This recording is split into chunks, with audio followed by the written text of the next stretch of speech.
Le manque de sanction tue le réveil. Le pasteur divorce, redivorce, et redivorce, et redivorce. Il prêche toujours. Qu'est-ce qu'il va dire au fidèle qui a divorcé? Divorçons. Et nous irons au ciel. Le pasteur tombe dans l'impudicité. On sait vraiment qu'il est tombé dans l'impudicité. Dimanche, il prêche aux gens. Répandez-vous, car le royaume des cieux est proche. Hé, courage, hein? Tu es courageux. Pour prêcher, il faut être un modèle. Si ma vie n'est pas exemplaire, je n'ai pas le droit de me tenir devant vous. C'est ce que la Bible dit. Un prédicateur, un enseignant de la parole doit être exemplaire. Il ne doit pas seulement avoir l'onction, il ne doit pas seulement bien prêcher. Il doit vivre dans la pureté, dans la discipline. Et s'il n'a pas de discipline, il doit être suspendu. Suspendu. Le manque de suspension dans l'église tue le réveil. Paul, l'enseignant de la grâce, il apprend que dans l'église de Corinthe, il y avait un jeune garçon qui sortait avec la femme de son père. Et dit, je suis étonné que vous encouragez une telle chose. Absent de corps, mais présent en esprit. J'ai jugé. Et il a dit que cet enfant-là soit livré à Satan. À Satan. Pour que son corps soit détruit et que son âme soit sauvée. Paul. Maintenant, nous, quand tu es suspendu, tu quittes l'église, tu vas dans une autre église. Tu es venu ici à la compassion, pourquoi? On t'a suspendu ailleurs, tu es venu ici. Hein? Nous te suspendons aussi. Si tu es suspendu dans une église locale, tu es suspendu dans le corps du Christ. Je répète, si tu es suspendu dans une église locale, tu es suspendu dans le corps du Christ. Je répète, si tu es suspendu dans une église locale, tu es suspendu dans le corps du Christ.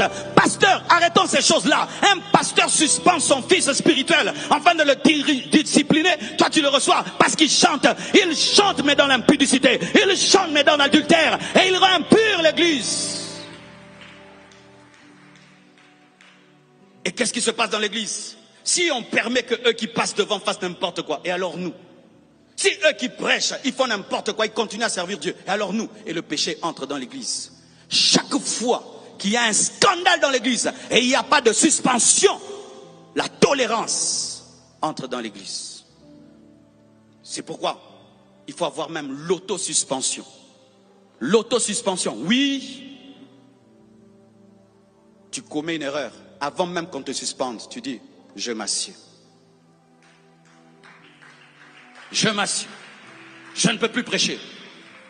Que quelqu'un d'autre continue. Je refuse que ma vie devienne une distraction pour les gens. Et quand tu t'assieds, alors là, tu as rempli la crainte dans l'église. Arrêtez d'aimer vos postes plus que Dieu. Tu es protocolaire, on te suspend, tu quittes l'église. Qu'est-ce que tu voulais? Qu'on t'acclame? Ma soeur, on t'a engrossé, on te suspend. Pourquoi tu te fâches? Pourquoi tu te fâches? Hey, tu as préparé, tu as mangé?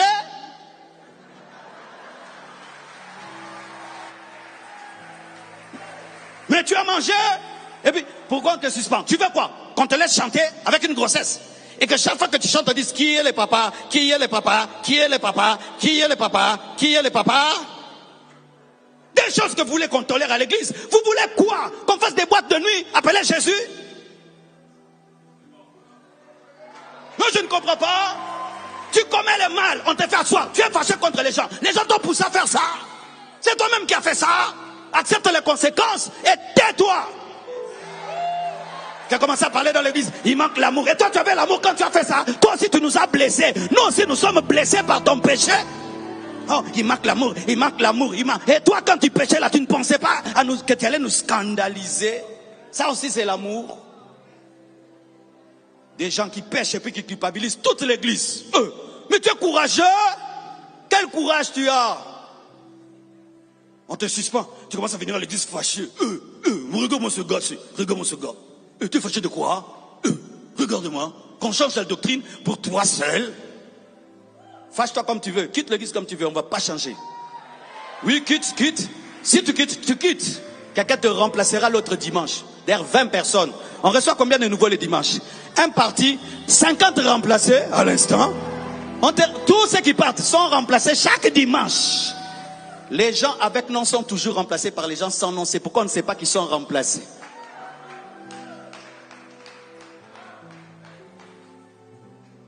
Tu n'as jamais compris ça? Tu avortes, on te suspend et tu es fâché. Tu as tué. Et puis on dit tu dis qu'on manque d'amour. Toi, en tuant un enfant là, tu as l'amour. Tu as l'amour. qui que tu sois, tu peux être suspendu. Moi, le premier, oui. Le pasteur aussi peut être suspendu. Toi, tu suspends les choristes, tu suspends tout le monde. Mais toi, quand tu fais des bêtises, qui te suspend? Tu es devenu Dieu de l'église. Mes anciens peuvent me suspendre. Mes pasteurs assistants ont le droit de venir me voir au bureau. Pasteur, nous avons entendu. Nous avons entendu. Explique-nous. Je dois expliquer. Si je suis dedans, je m'assieds. Je m'assieds. Et s'ils disent, tu t'assieds même plus ici, derrière là-bas, je vais derrière. S'ils disent une année, je vais atteindre une année. Pendant une année, je ne me fasse pas. Quand